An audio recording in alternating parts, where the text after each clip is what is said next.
बिस्मिल्लाहिर्रहमानिर्रहीम। अस्सलाम वालेकुम नाज़रीन, मैं हूँ शुजात नेमन और आज PSX के हवाले से आपकी खिदमत में अपना तजिया लेके हाजिर हुआ हूँ। तो दोस्तों, वीडियो को स्टार्ट करने से पहले मेरा channel Shujaat Neyman PSX analysis को सब्सक्राइब करें एंड बेल आइकन पर प्रेस करें।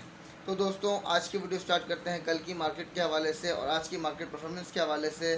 तो आज की मार्केट परफॉर्मेंस के हवाले से बात की जाए तो 382 पॉइंट्स का negative session all over market के अंदर देखा गया। मार्केट का लो 382 पॉइंट का रहा, देखें ऑलमोस्ट 350 पॉइंट के करीब। और मार्केट की जो क्लोजिंग आई है वो भी नेगेटिव ही आई है, 293 पॉइंट माइनस मार्केट की क्लोजिंग आई है। लेकिन 128 पॉइंट का प्लस सेशन भी मार्केट में देखा गया है।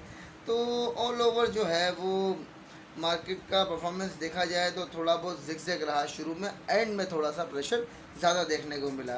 जिसके अंदर शेयर्स की बात की जाए तो शेयर्स भी आखिर में जाके टूटे हैं। ऑलमोस्ट सुबह का टाइम तक इतने शेयर्स के अंदर तोड़ नहीं देखा गया था। ATRL और NRL वगैरह स्टिल खड़े हुए थे, लेकिन जब आखिरी में जैसे इंडेक्स का प्रेशर बढ़ता गया तो फिर काफ़ी शेयर्स के अंदर नेगेटिव सेशन ज़्यादा देखने को मिला।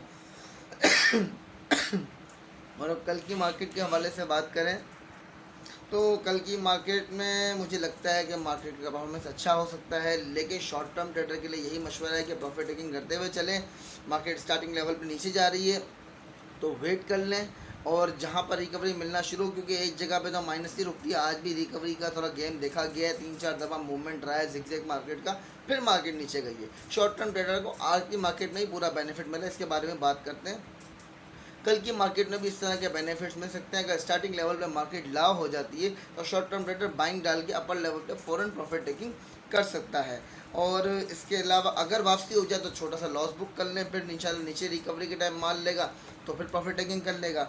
लॉन्ग टर्म ट्रेडर्स के लिए वही है कि अगर मार्केट माइनस हो रही हो तो गोला बनाए, फ़ौरन सेल करके जहाँ तक मार्केट नीचे जाती है वहाँ तक वेट करें, और जहाँ रिकवरी मिलना शुरू हो वहाँ लगा नाम लेके बाइंग कर लें, तो जो लॉस बच सका, क्योंकि पोजीशन तो पहले संभाली हुई है और आगे लंबी तेज़ी का भी बेनिफिट लेना है, और पोजीशन काफ़ी अरसे संभाल के बैठे हैं माइनस मार्केट में। तो अब जब रिकवरी का टाइम नज़दीक है तो उस टाइम पे मेरा नहीं ख्याल कि आप पोजीशन जो है वो छोड़नी चाहिए, क्योंकि मार्केट में अब तक रिकवरी वैसे आ जानी चाहिए थी, लेकिन कुछ न्यूज़ की वजह से मार्केट उठ नहीं पा रही है और मार्केट ज़्यादा चलती है न्यूज़ के ऊपर है अपनी परफॉर्मेंस से ज़्यादा।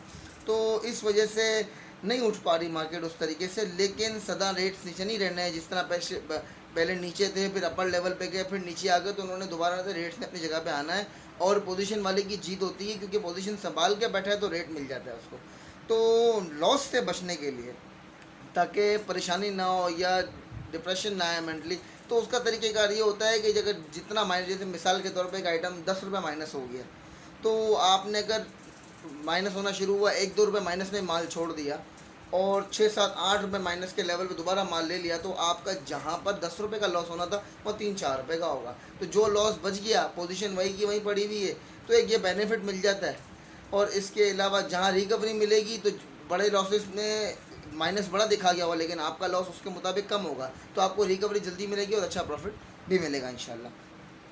और इसके अलावा अब बात कर लेते हैं शेयर्स के हवाले से। तो यूनिटी फूड का परफॉर्मेंस बहुत अच्छा रहा, 33 रुपये 31 पैसे का हाई लगाया है, 30 रुपये 36 पैसे का लो है, 31.88 की क्लोजिंग आई है। यूनिटी फूड का परफॉर्मेंस बहुत अच्छा रहा, और यूनिटी फूड मैंने आपको कहा भी था कि जब चलेगा तो इंशाल्लाह अच्छा परफॉर्म करेगा, और इसका वॉल्यूम भी काफ़ी अच्छा रहा है आज में। FFL की जहाँ तक बात की जाए तो FFL के अंदर वही आपके सामने 40-50 पैसे तक का गेम देखा जा रहा है, इतना ही परफॉर्मेंस आपको कहा था। यूनिटी के अंदर मैंने आपको कहा था कि रुपये से 1.5 रुपये 2 रुपये तक का मूवमेंट देखा जा सकता है। और इसके अलावा इस वीक के अंदर मैंने आपको ये भी कहा था कि यूनिटी की परफॉर्मेंस अच्छी रहेगी, तो अल्हम्दुलिल्लाह काफ़ी अच्छी भी है। और जहाँ तक बात की जाए रिफाइनरीज़ की, तो रिफाइनरीज़ में भी आज थोड़ा सा नेगेटिव सेशन ATRL में, वरना 2 दिन से वो भी स्टिल खड़ा हुआ है, अच्छा खड़ा हुआ था, अच्छा रिकवर हो गया था। तो आज थोड़ा सा आखिर में मार्केट प्रेशर में आई तो ATRL NRL के अंदर थोड़ा सा डिप सेशन मज़ीद देखा गया, नहीं तो ये भी काफ़ी स्ट्रॉन्ग खड़े हो गए थे। और इंशाल्लाह उम्मीद है कि जल्द रिकवरी भी इनके अंदर मिल जाएगी।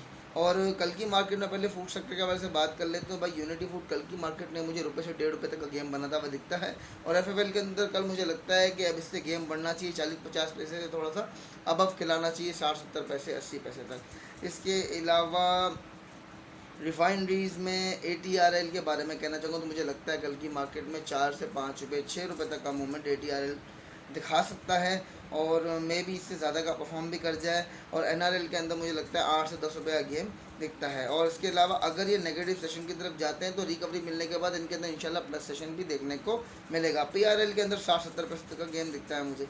और सीमेंट सेक्टर की बात की जाए, सीमेंट सेक्टर मुस्तकिल माइनस की तरफ है, तो उसका मैंने आपको तरीका बताया। तो जो पोजीशंस वाले हैं वो गोले बनाते रहें, शॉर्ट टर्म ट्रेडर डिप का वेट करें, क्योंकि ये लो दिखाने के बाद थोड़ी बहुत रिकवरी देते हैं, तो वहाँ पर वो बाइंग डाल के थोड़ा बहुत लेवल पे प्रॉफिट टेकिंग कर सकता है। तो ये उसका एक डेली अर्निंग के लिए अच्छा बेनिफिट मिल सकता है उसके अंदर। और इसके अलावा जैसे फ्लाइंग सिमेंट है, मैपल लीफ सिमेंट है और पाइनर एंड चिराड, ये चार की बात की जाए तो फ्लाइंग एंड मैपल तो मुझे लगता है कि वही अगर नेगेटिव दिखाते हो 30-40 पैसे की रिकवरी, 50 पैसे की रिकवरी दे देते हैं।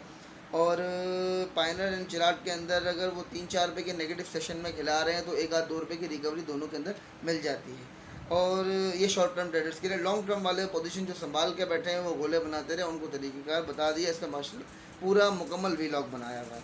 और अगर इसके अलावा मतलब कुछ भाई कमेंट्स भी मुझे पूछ रहे थे, एसएमएस से पूछ रहे थे कि भाई अगर इसको ना बनाने हो गोले, तो भाई सिंपल सी बात है, इसका जवाब ये कि फिर आपने पोजीशन भी संभालनी है और आपने ले बेच भी नहीं करनी, तो आप जितना शेयर नेगेटिव जाएगा उतना आप भी माइनस खड़े हो जाओगे। मिसाल के तौर पर जिस भाई ने होंडा कार 350 के लेवल पर लिया हुआ है, अब वहाँ से ये होंडा कार 250 के लेवल पर खड़ा हुआ है, तो वो 75 रुपये माइनस खड़ा हुआ है। लेकिन अगर गोले बनाता हुआ आया होता डेली बेसिस पे, मिसाल के तौर पे 10 रुपये के एवरेज से वो माइनस हो रहा था, और वो भाई जो है वो 1-2 रुपये के माइनस सेशन में बेच के और 7-8 रुपये 9 रुपये के माइनस सेशन में दोबारा उठा रहा है माल, मतलब डेली का वो 6-7 रुपये बचा रहा है। तो फिर भी उसका जो 75 रुपये का लॉस आना है, उसकी जगह पे उसका आएगा 15 रुपये, 20 रुपये, 25 रुपये, मैक्सिमम इतना लॉस आएगा। तो ये बेनिफिट होता है माइनस मार्केट में ले बेच करने का, बेच के उठाने का, कि आपकी पोजीशन का बाठा मार दो आप पहले बेचो, नीचे उठाते रहो, तो बज़ाहिर तौर पे आपको लग रहा है कमीशन लग रहा है, लेकिन आप बड़े लॉस से भी तो बच रहे हो। ये भी देखो यार कि 10 रुपये का नेगेटिव सेशन खड़ा हुआ था, तो आपके एक्सपोजर में 10 रुपये माइनस नहीं हुए और 4 या 5 रुपये की एवरेज आ रही है, 3 रुपये की एवरेज आ रही है, 2 रुपये की एवरेज आ रही है। तो ये एक अच्छा बेनिफिट मिलता है उस सूरत में, मैं आप लोगों को कहता हूँ। और इसके अलावा भाइयों आप लोगों से बात की जाए टेक्नोलॉजी के हवाले से, तो एवेंसियन एंड नेटसोल के अंदर मुझे लगता है कल की मार्केट में 3-4 रुपये तक का गेम देखने को मिल सकता है। टीआरजी भी आज नेगेटिव माइनस मार्केट में भी सिर्फ 89 पैसे माइनस बंद हो, मुझे लगता है कल 5 से 6 रुपये तक का गेम ये दिखा सकता है। और मोटर्स के अंदर होंडा कार और पाक सुजुकी, ये दोनों ही ऑलमोस्ट आसपास हैं। होंडा कार 245 के लेवल पे क्लोजिंग आई है और पाक सुजुकी 244 के लेवल पे क्लोजिंग आई है। तो वही आपको इसके बारे में तो मैंने गाइड कर दिया कि किस तरह इस आइटम के अंदर चलना है। और अगर चाहे तो शॉर्ट टर्म ट्रेडर्स को ये बेनिफिट मिल सकता है कि जब भी ये माइनस दिखाते हैं इसके बाद 4-5 रुपये की रिकवरी देते हैं, तो अगर वहाँ पर वो चांस लेना चाहें तो बुरा नहीं है। लेकिन 1-2 रुपये के लॉस बांध के भी निकल जाए, लंबी तेज़ी में ना जाए ना लंबी मंदी में जाए, तो क्यों, इससे भी नुकसान होता है। ये शॉर्ट टर्म ट्रेडर के लिए था। और इसके अलावा ऑयल एंड गैस सेक्टर में OGTC आज 25 पैसे प्लस बंद हुआ है माइनस मार्केट में, मुझे लगता है कल 1.5 रुपये तक की परफॉर्मेंस दिखा सकता है। STL भी 1-1.5 रुपये तक की परफॉर्मेंस दिखा सकता है कल की मार्केट में। और फेरोज़ एंड सरले के बारे में, क्या सरले आजकल मुस्तकिल थोड़ा प्लस खेल रहा है, तो कल की मार्केट में उम्मीद है कि 2-2.5 रुपये तक का प्लस सेशन दिखा दे, मज़ीद भी खेल जाए। और फेरोज़ के अंदर भी 3-4 रुपये तक का गेम मुझे नज़र आता है कल की मार्केट में। इसके अलावा आप लोगों से भाई साइड आइटम्स के बारे में बात कर लेते हैं। तो जैसे ट्रिपल GL है, ट्रिपल GL के अंदर मुझे लगता है कि 60-70 पैसे 30 पैसे तक का 30 से 50 पैसे की एवरेज में ये प्ले करा सकता है शॉर्ट टर्म ट्रेडर को। इसके अलावा डबल GL है, वो 1.5 रुपये से 1.5 रुपये की मूवमेंट में खिला सकता है, जिसके अंदर वो शॉर्ट टर्म ट्रेडर ले बेच करके अर्निंग कर सकता है। WTL भी अच्छा आइटम है, 15-20 पैसे का गोला बनाना है, 10-12 पैसे का, 8 पैसे का, 10 पैसे का गोला बनाने के लिए अगर वॉल्यूम ज़्यादा रखें तो अच्छी अर्निंग उसके अंदर भी की जा सकती है।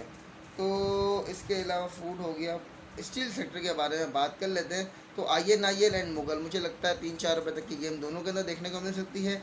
आयशा स्टील वही 40-50 पैसे की मूवमेंट में खेल रहा है और आगा स्टील के अंदर 30 से 35 पैसे तक की गेम देखी जा रही है मुस्तकिल। तो मुझे लगता है आयशा स्टील को कल बढ़ना चाहिए, 60-70 पैसे तक की मूवमेंट में जाना चाहिए। आगा स्टील वही 40 से 50 पैसे तक की मूवमेंट में नजर आते हैं। तो फ्रेंड्स, आप लोगों से कल की मार्केट के हवाले से बात हुई, आज की मार्केट परफॉर्मेंस के हवाले से बात हुई। उम्मीद है आप लोगों को वीडियो पसंद आया होगा। मैं शुजात अहमद आप लोगों से इजाज़त चाहूँगा। जज़ाकल्लाह, अल्लाह हाफ़िज़, शुक्रिया।